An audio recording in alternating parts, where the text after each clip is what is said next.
भले ही देश के प्रधानमंत्री नरेंद्र मोदी ने 3 कृषि कानूनों को रद्द करने की घोषणा कर दी है और बाकायदा कृषि कानून वापसी पर कैबिनेट की मंजूरी भी हो गई है, बावजूद इसके सत्ता से भाजपा और जसपा नेताओं का किसान संगठनों द्वारा विरोध जारी है। आज जैसे ही किसानों को पता चला कि जननायक जनता पार्टी के प्रधान महासचिव दिग्विजय सिंह चौटाला चरखी दादरी में कार्यकर्ताओं को संबोधित करने के लिए आ रहे हैं, तो उन्होंने मेजबान चौक पर इकट्ठा हो सरकार के खिलाफ जमकर नारेबाजी की।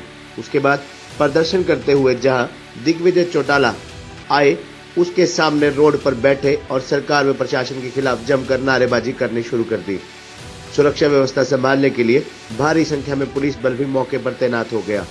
बता दें, जननायक जनता पार्टी अपना तीसरा स्थापना दिवस जन सरोकार रैली के रूप में मना रही है।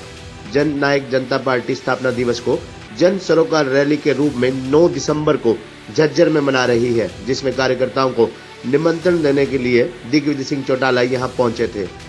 गौरतलब है कि जननायक जनता पार्टी का सत्ता में आने के बाद ये दूसरा स्थापना दिवस है।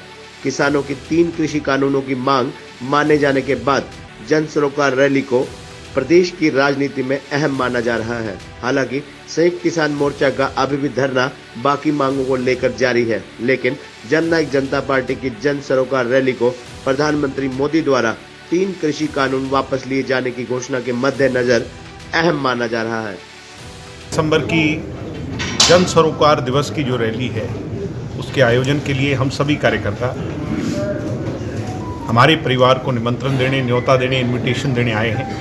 इतना जोश आज आप लोगों ने यहाँ देखा, इतना उत्साह देखा। निश्चित तौर पर हज़ारों की संख्या में दादरी हल्के, दादरी जिले से, दोनों बारडा और दादरी से भारी संख्या में लोग, बहुत नज़दीक में रैली है, उस कारणवश भी शामिल होंगे। ये रैली ऐतिहासिक होगी। 2 साल के जो काम है उनका जन जागरण और आने वाले 3 साल का मिशन तय वो रैली करेगी।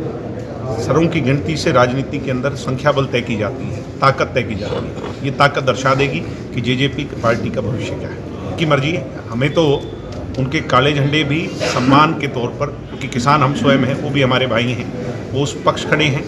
मैं तो उनके पक्ष की हर वक्त बात उठाता रहा हूँ, सत्ता में होने के बावजूद भी, चाहे सत्ता के खिलाफ ही क्यों ना हो।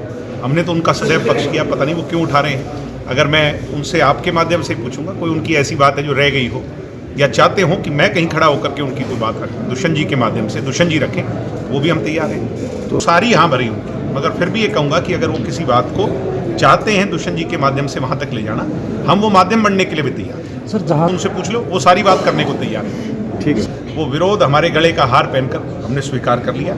हम उनके सामने कहीं नहीं खड़े, हम उनका सम्मान करते हैं, उनका आदर करते हैं। उनकी जो मांगे थी उनकी वो लड़ाई। आदेश के अनुसार अब तक बीजेपी के तमाम बीजेपी के लीडरों का अनुशासन में रहेगा, शांति से काले झंडे दिखाएंगे। तो आज दिग्विजय चौटाला आया दादरी के अंदर, इसको शांति प्रिय तरीके से अनुशासन में रहकर सभी किसान भाइयों ने, नौजवान साथियों ने काले झंडे दिखा के विरोध किया है। तो भाई हम तो यही कहेंगे कि इन्होंने कभी भी किसान हित में नहीं सोचा। किसानों की वोट से भाई ये बन गए। इनके जो बड़े हैं वो कहते हैं कि कानून बनने के लिए होते हैं, वापसी के लिए नहीं होते। और आज ये यहाँ पे आके एक माहौल खराब करने के लिए इस आंदोलन में भाई शांति से 1 साल हो गया, इस आंदोलन की जीत होने जा रही है।